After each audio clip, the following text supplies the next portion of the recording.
히브리서가 아니고 마태복음 7장 13절 말씀입니다. 좁은 문으로 들어가라. 멸망으로 인도하는 문은 크고 그 길이 넓어 그리로 들어가는 자가 많다라고 말씀을 하셔요. 14절 말씀입니다. 생명으로 인도하는 문은 좁고 길이 협착하여 찾는 자가 적음이라. 예수님께서 친히 말씀하신 것이죠. 인생길이 좁은 길이 있고 넓은 길이 있음을 말씀하시는 거예요. 좁은 길은요, 문이 좁고 길이 협착하여 찾는 이가 적다라고 말씀을 하셔요. 그러나 멸망의 길은 크고 그 길이 넓다. 그래서 그 길로 다시 말하면 가기 쉬운 길로 가는 자들이 많다. 자, 좁은 길이 좋아서 가는 것이 아니라 생명길이기 때문에 눈물을 흘리면서라도 가는 길이에요. 다시 말씀드리면 죽기까지 가는 길이 좁은 길이다. 생명길이기 때문에. 그러나 많은 사람들이 이와 같이 생명길로 가다가 사망길로 가는 자가 많다는 거예요. 우리 예수님께서 보실 때 우리 예수님은 모든 것을 다 아셔요. 디모데전서 4장 1절에서 후일에는 나를 떠나서 귀신에 미혹되어 영을 따라갈 자가 많다고 말씀하시죠. 그래서 이 생명길을 가는 것은 끝까지 가는 거예요. 끝까지. 가다가 포기하는 것이 아니라.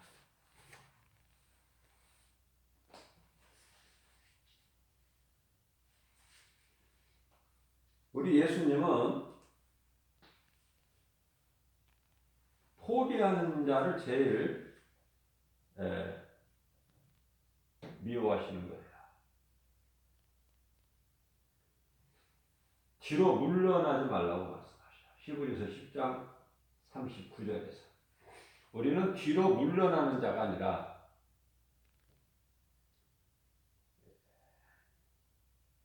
우리 영혼이 구원받은 구원에 이르는 그 믿음을 가진 자죠.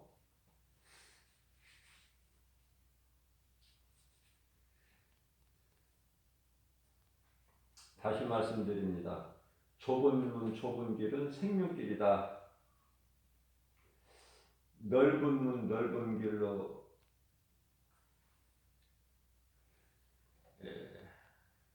가는 자들은 영원한 멸망길로 지금 가는 것이다. 사망이죠.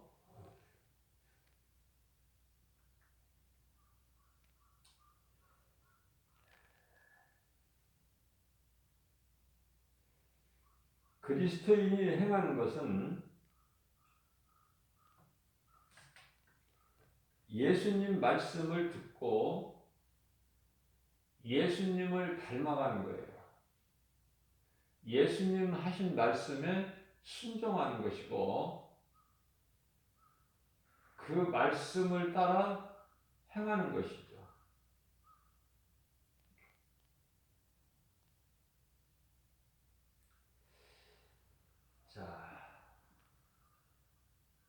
이와 같이 이 좋은 생명길은 길이 좁고 협착하여 찾는 이가 적다. 애롭고 힘들다는 것.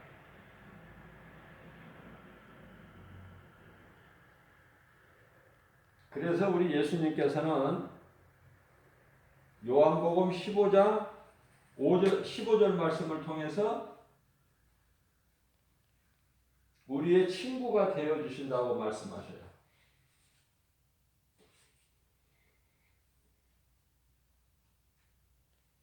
우리가 애롭기 때문에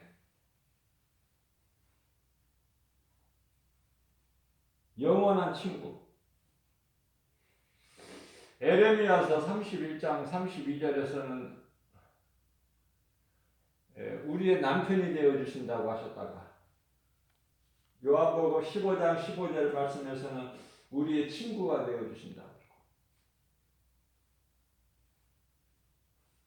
또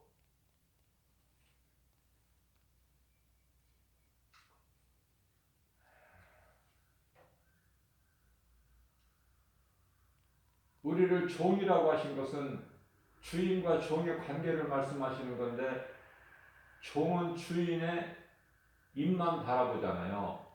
주인 입에서 나오는 그 명령, 주인 입에서 나오는 것은 바로 명령이죠. 종이 주인의 말을 안 듣습니까? 그럴 수가 없잖아요. 그래서 주인과 종의 관계를 뜻하는 거예요.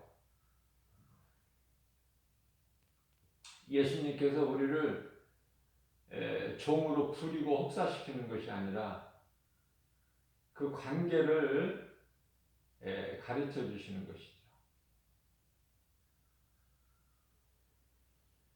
그래서 우리는 절대 복종이에요. 하나님 말씀이면. 내 생각에 합당하고 이해가 되든 안 되든 그거 상관이 없어요. 예수님 말씀이면 아멘하고 그대로 믿고 순종하는 거 아닙니까? 가장 큰 믿음은 순종이니까. 순종 아닌 것으로 다른 걸 아무리 많은 것을 해도 순종이 없으면요, 거창하게 예배를 하나님께 제사를 드려도 그 사람이 세상에 나가서 하나님 말씀대로 살지 못하고 순종을 하지 않는다면은 그거는 아무 열매도 없어요. 순종은 행함이죠. 행함으로 열매가 맺어져요. 갈라디아서 5장 22절에서 23절 말씀이죠. 성령의 9가지 열매. 내가 맺는 것이 아니라 내가 죽고 예수님 안에 있을 때, 내 안에 계신 예수 그리스도로 말미암아 살 때, 다시 말하면 갈라디아서 5장 16절 말씀에서 내가 성령을 따라 행할 때, 그래야 비로소 예수님 기뻐하시는 성령의 열매를 맺을 수가 있어요. 내가 맺는 것이 아니라 우리는 믿음만 가지고 예수님께서 행하시는 그걸 보고 성령의 역사라고 그러는데요. 그걸 우리는 바라만 보라는 거예요. 우리 예수님은 우리가 할 수 있는 건 아무것도 없어요.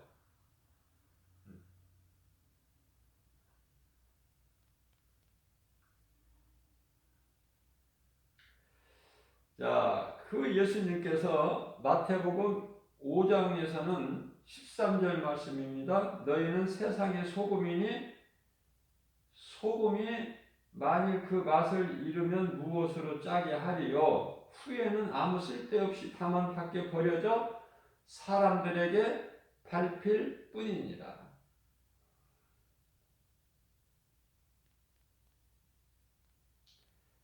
소금은 녹아야 되잖아요. 그 형체가 없어져 버려야 돼요, 녹아서. 그래야 그 본연의 짠맛을 내죠.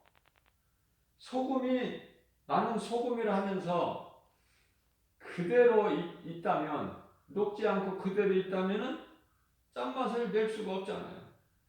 아무 필요가 없는 거예요. 뭐 소금이 뭐 어떤 장식품이 될 수 있습니까? 그러한 가치는 없어요. 다만 소금이 귀한 것은 짠맛을 낼 수 있기 때문에.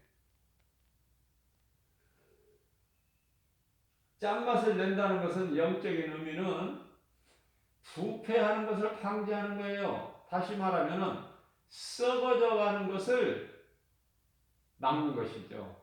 방지하는 것.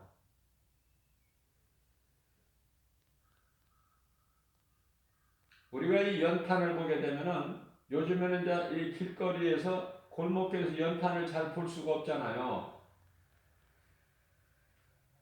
몇십 년 전만 해도 집 앞에 다 연탄재가 있잖아.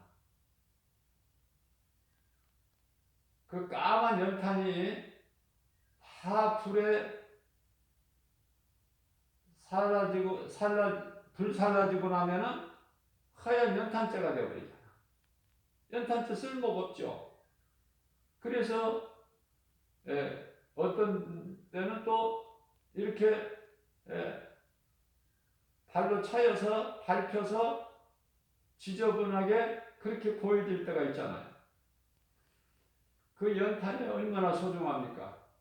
마치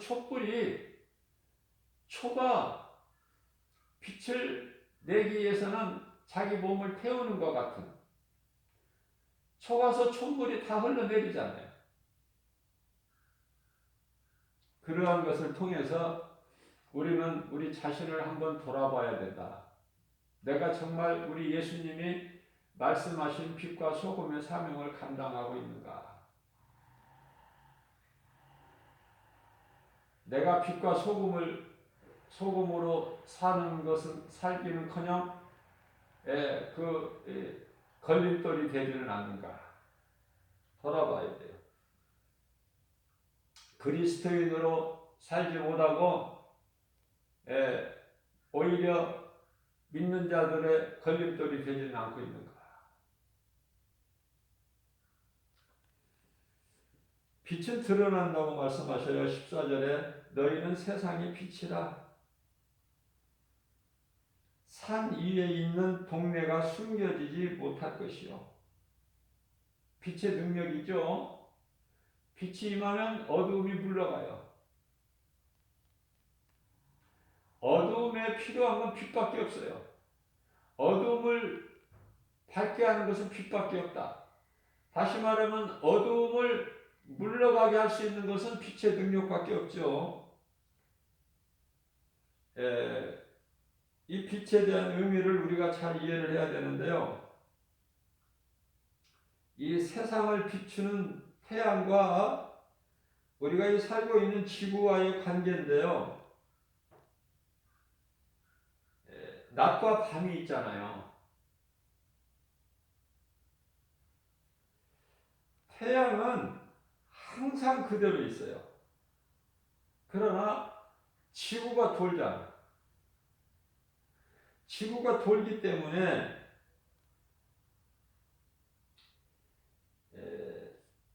더위와 추위가 계속 공존되는 거예요. 온 세계가 태양을 중심으로 가까워질 때는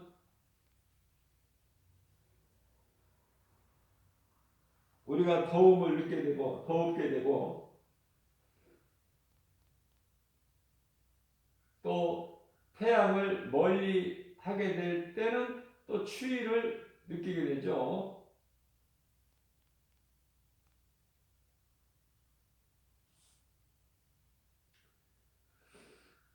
우리는 이제 아침이라면은 새벽이라면은 미국은 저녁이 되는 거예요. 저녁이. 우리가 날이 밝아오는 이 새벽은 거기는 이제 어두워져 가는.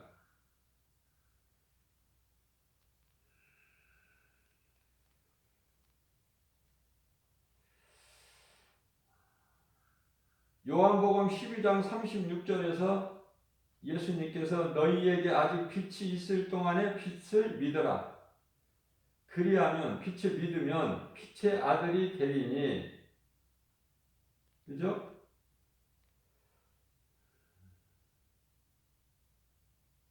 우리가 사는 이 세상에 날마다 낮과 밤이 있게 되는 것이 이 어두움을 밤이라고 그러는데요. 세상의 빛, 태양으로부터 이루어지는 이 빛이 있고 영적인 빛이 있어요. 그거 구별을 잘해야 돼요.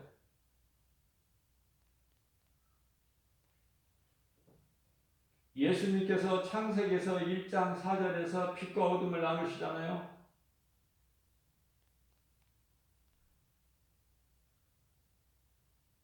세상이 창조되기 전에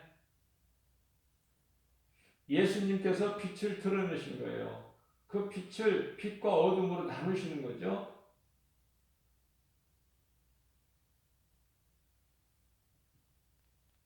그래서 예수님께서 말씀하신 아직 빛이 있을 동안에 빛을 믿으라. 이 빛은 예수 그리스도. 빛이 있을 동안에 빛을 믿으라. 그리하면 너희가 빛의 자녀가 되리니. 이 빛은요 예수 그리스도를 뜻하는 것이지 세상을 비추고 있는 이 태양빛을 말씀하는 게 아니에요. 무슨 말씀이냐면은 우리가 이 빛과 어두움을 구별할 때 어두움은 안 좋은 것으로 생각하기가 쉬워요. 어두움이 안 좋은 게 아니에요. 태양으로 인한 이 온 땅에 비추는 이 태양빛은 앞서 말씀드린 대로 지구가 태양을 멀리 할 때 춥고 가까이 할 때 더운 것 같이 낮과 밤이 있다니까요. 항상 낮만 있는 것이 아니라 항상 밤만 있는 것이 아니라 밤이 우리에게 유익을 주는 것은 밤이 좋은 것은 왜냐하면 우리가 쉼을 얻잖아요. 일이라는 것은 하나님의 창조의 질서에 보면은 우리가 밝을 때 일을 하고 어두울 때는 쉬잖아요. 밤이 되면. 이게 밤도 반드시 필요한 거예요.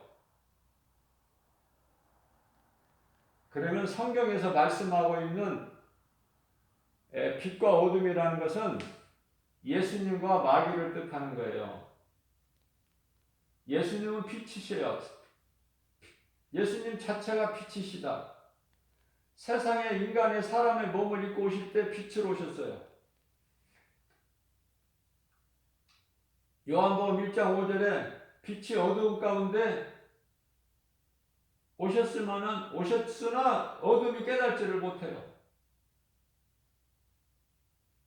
마귀의 종으로 살고 있는 영적으로 전부 어두움 가운데 있는 모든 사람이 다 어두움 가운데 있어요. 빛이 없기 때문에. 빛은 예수님.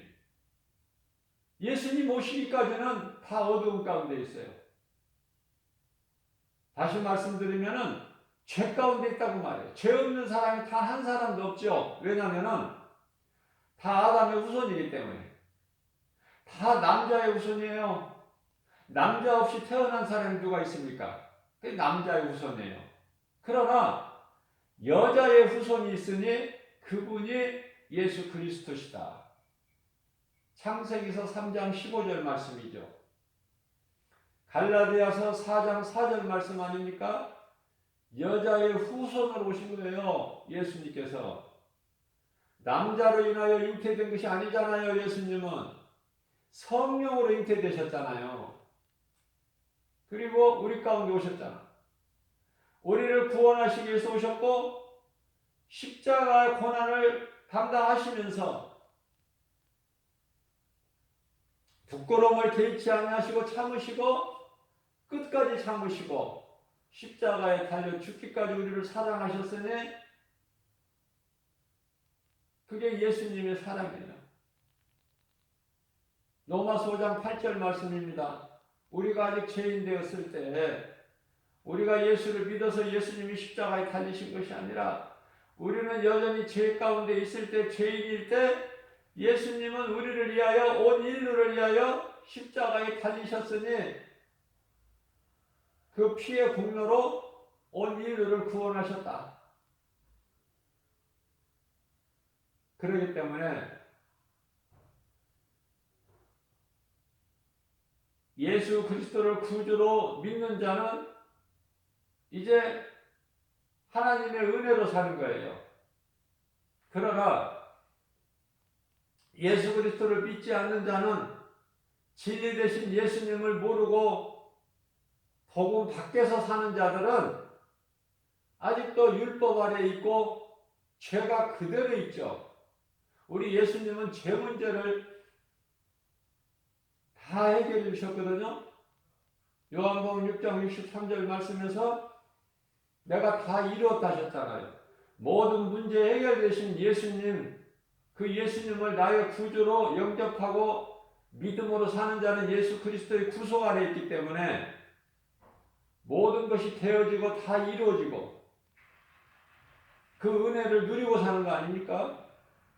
그러나 이 진리 되신 예수 그리스도의 복음을 모르고 사는 사람들은 아직도 여전히 죄 가운데서 율법으로 사는 거예요. 율법으로 산다는 건 뭐냐면은 영원한 멸망이죠. 앞서 말씀 전한 대로 넓은 문 넓은 길로 가는 거예요. 영원한 멸망길로. 그러나 예수 그리스도 안에 있는 자는 이제 좁은 길에 있는 거 아닙니까? 생명길로.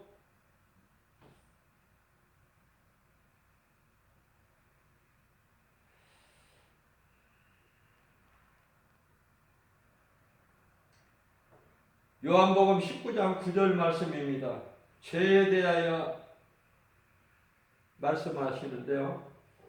죄라는 것은 나를 믿지 않는 것이다. 요한일서 5장 16절에서 이 말씀을 이해를 돕기 위해서 죄가 두 가지가 있는데요. 사망에 이르는 죄가 있고 사망에 이르지 아니하는 죄가 있어요. 사망에 이르는 죄라는 것은 아담의 죄로 인한 원죄를 뜻하는 거예요. 그 누구도 자기 죄 문제를 스스로 해결할 수도 없고 죄에서 빠져나올 수가 없어요. 그래서 예수님이 빛으로 오신 거 아닙니까? 오셔서 율법을 다 이루어 주셨잖아요. 율법의 저주 아래 십자가에 달려 죽으셨잖아요.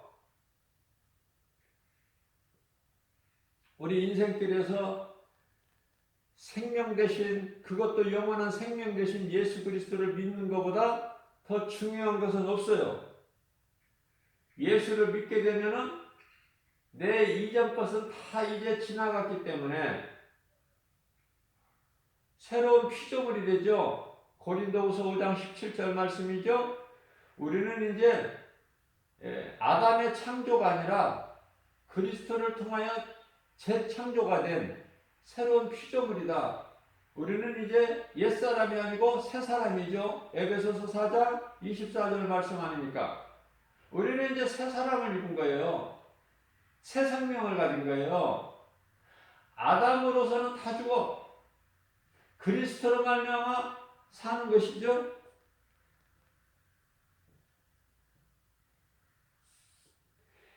원죄라는 것은 영원히 구원받지 못하고 영원한 지옥 불못에 던져지게 되는 것을 말하는 거예요.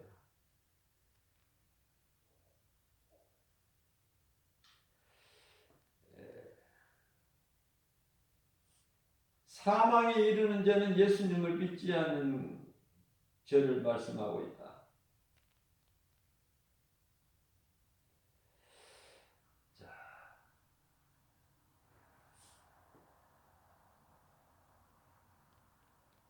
아담의 죄로 죽는 자는요, 왜 죽습니까?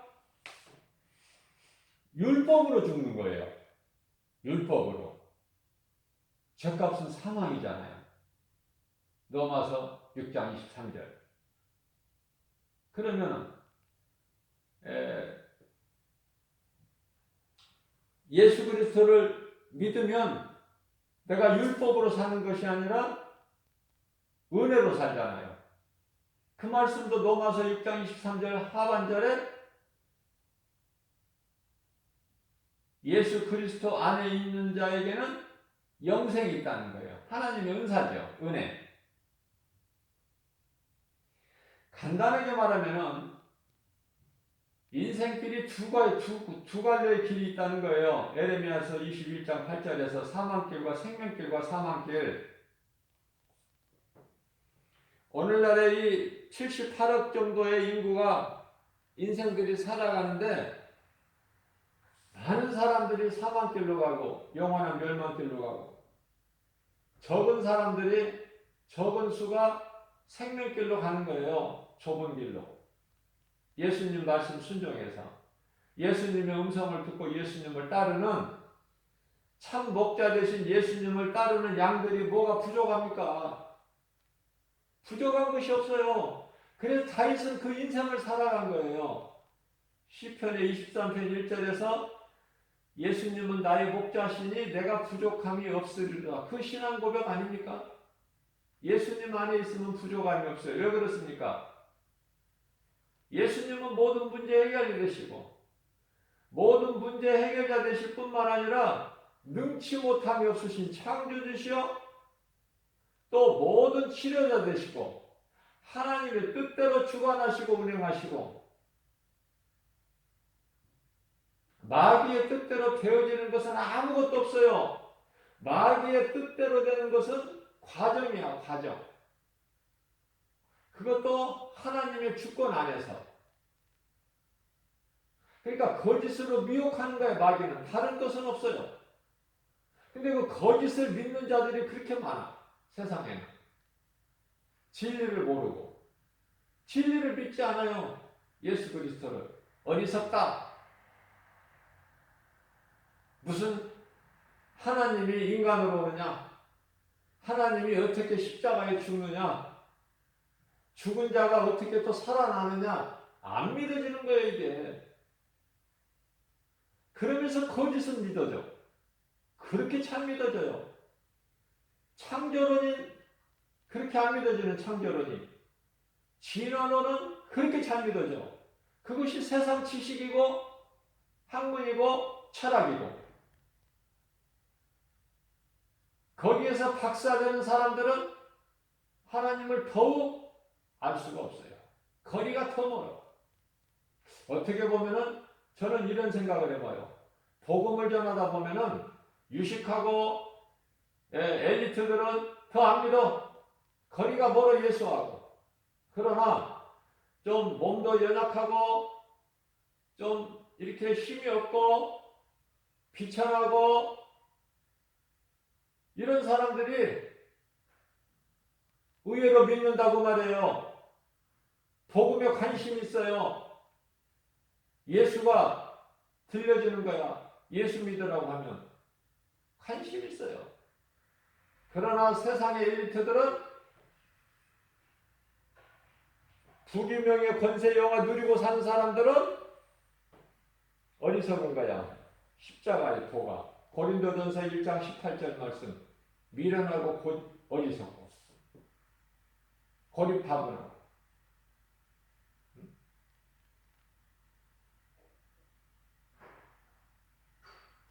우리는 이스라엘을 통해서 배울 점이 많아요. 우리는 영적 이스라엘이에요. 우리는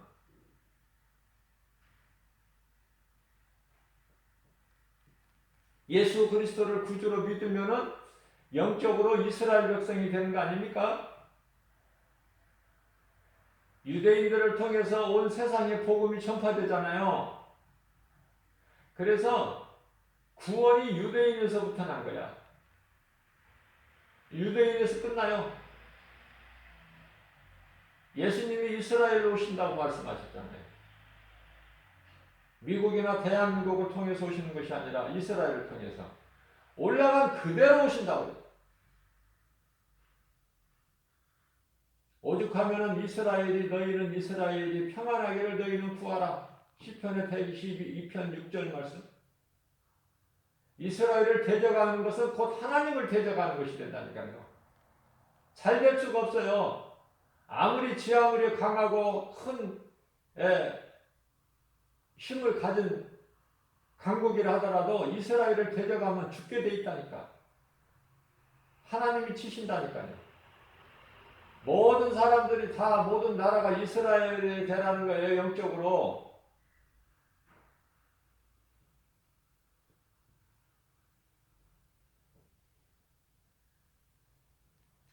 예수님이 오셨기 때문에 2000년 전에 예수님이 오셨기 때문에요. 이제는 더 이상 지옥에 들어가는 자의 영혼이 내가 아담의 죄로 죽는다 이 핑계를 못 대요.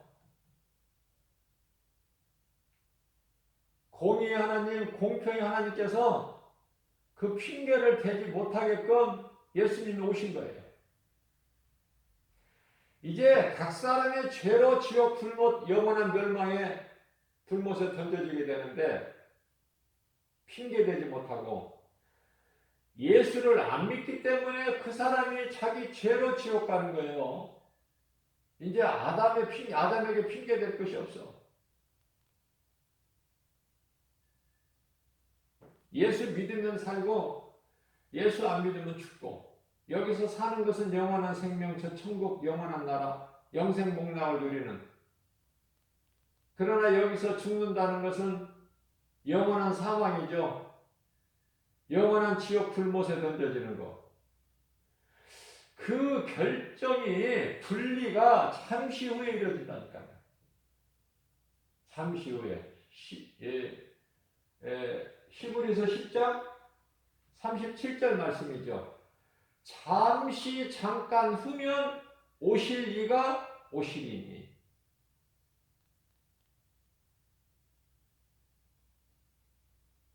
오늘 지금 이 시간이 은혜 받을 만한 때요. 구원의 날이에요.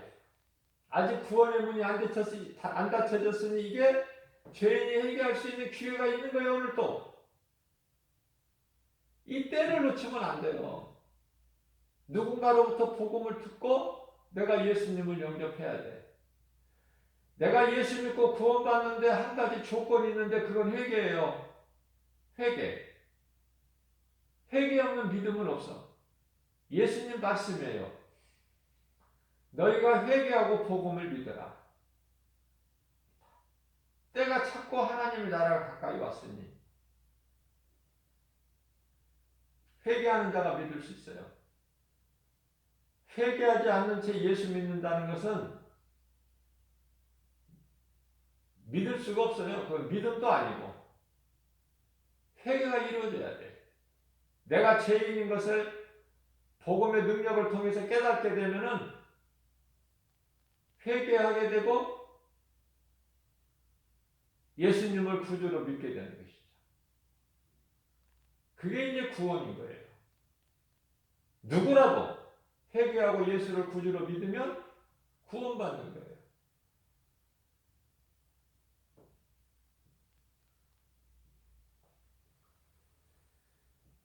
우리는 영원히 잘 돼야 돼요. 우리가 사는 것은 영이 영원히 사는 것이지 썩어질 육체가 하나님 나라에 가서 영원히 사는 것이 아니다. 우리가 영에 대해서 육에 대해서 또 조금 더 나아가 혼에 대해서까지도 바르게 알아야 돼요.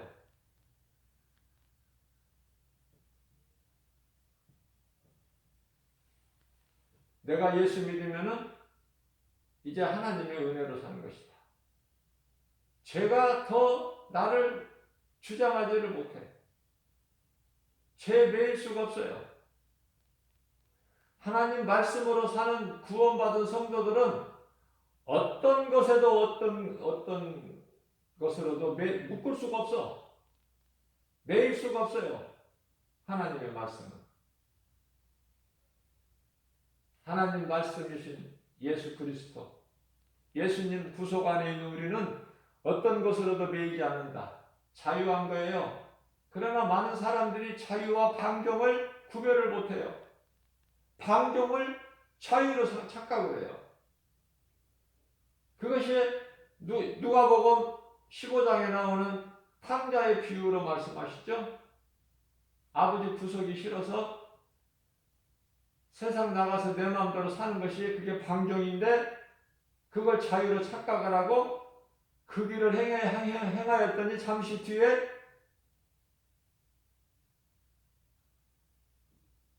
죽게 되는 거예요. 사망의 문턱에 이르게 되는 거예요. 허랑방탕하고 자유가 아니라 허랑방탕. 하나님 말씀이 얼마만큼 믿어지느냐.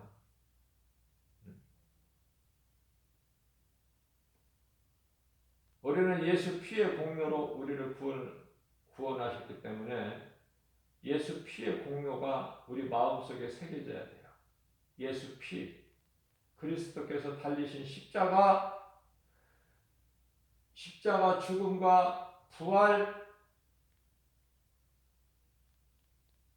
늘 마음에 새겨서 기억하고 감사하면서 살아야 되죠. 세상 것으로 우리가 기뻐하는 것이 아니라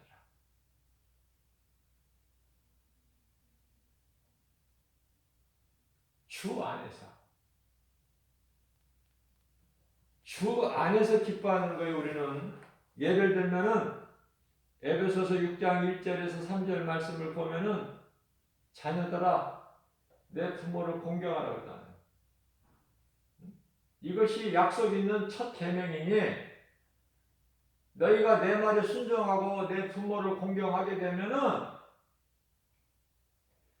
내 아비를 즐겁게 하고 너를 낳은 어미를 기쁘게 하면 부모를 공경하는 네가 이 땅에서 잘되고 장수하리라. 그렇게 말씀하셨잖아요. 자, 그렇기 때문에 우리가 이 기뻐하는 것은요, 항상 주 안에서 기뻐해야 되는 거예요. 주 안에서. 그러니까 앞서 말씀드린 대로 부모 공경도 주 안에서 하라는 거예요. 주 안에서. 무슨 말씀이냐면 예수를 믿지 않는 불신자의 그 부모의 말을 순종하는 게 아니에요.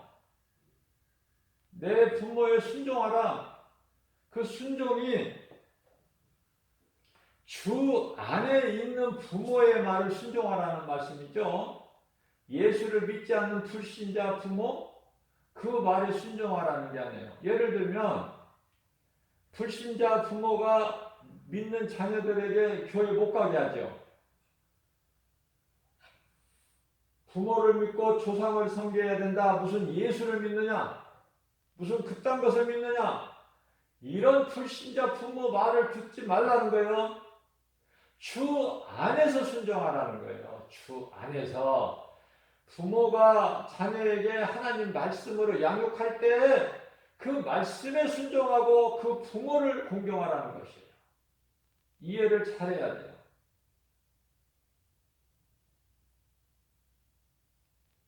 데살로니가전서 5장 16절에서 18절 말씀입니다. 너희는 항상 기뻐하라. 그러므로 항상 너희는 기뻐하라. 쉬지 말고 기도하라. 범사에 감사하라. 이는 너희를 향하신 하나님의 뜻이다. 주 안에서 기뻐하는 거예요. 빌립보서 4장 4절에서 주 안에서 항상 기뻐하라. 내가 다시 말하노니 기뻐하라. 중요한 것은 주 안에서. 주 밖에서는 항상 기뻐할 수가 없어요.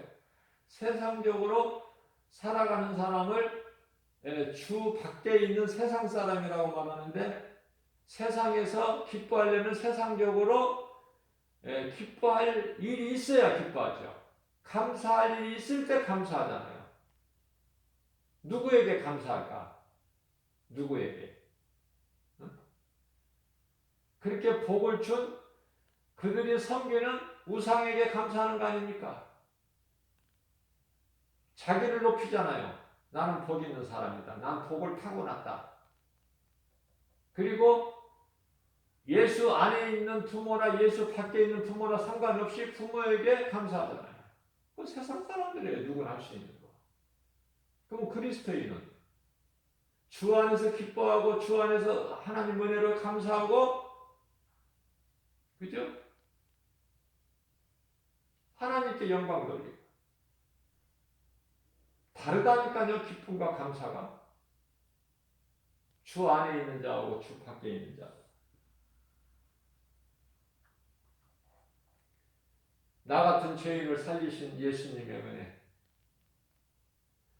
나를 이 악한 세대에서 건지셔서 영원한 생명의 나라로 옮기신 하나님의 은혜. 그 은혜를 생각할 때 우리는 어떤 환경에서도 감사할 수 있고 기쁨으로 주님을 찬송할 수 있다. 그러한 신앙을 가진 사람이 마지막 때 사도 바울 아닙니까? 사도 바울. 감옥에 갇혀서도 선을 행하고도 감옥에 갇혀. 선을 행하고도 매를 맞아. 그러면서도 참고 인내하고 감사가 넘치고 기쁨으로 주님을 찬송하고, 그 찬송할 때 옆에 방의 죄수들이 듣는 그런 놀라운 복음의 능력이 나타나. 한 영혼의 가슴에 새겨진 복음의 능력. 오늘 또 새벽을 깨워서 우리에게 주신 하나님의 말씀을 우리가 마음에 잘 새겨서 우리가 자꾸 이 부족한 것을, 모든 어떤 죄의 습불에서 나오는 것을 다 말씀의 능력으로 자꾸 씻어야 돼요. 그래서 어제보다 더 나은 오늘을 살아야 돼. 어제보다 더 나은 믿음으로. 그 믿음은 하나님의 말씀. 모든 되어지는 것은 하나님의 말씀의 능력. 예수 이름 권세로 모든 일을 승리하고 나가는 저와 여러분들 되시기를 주님의 이름으로 축복합니다.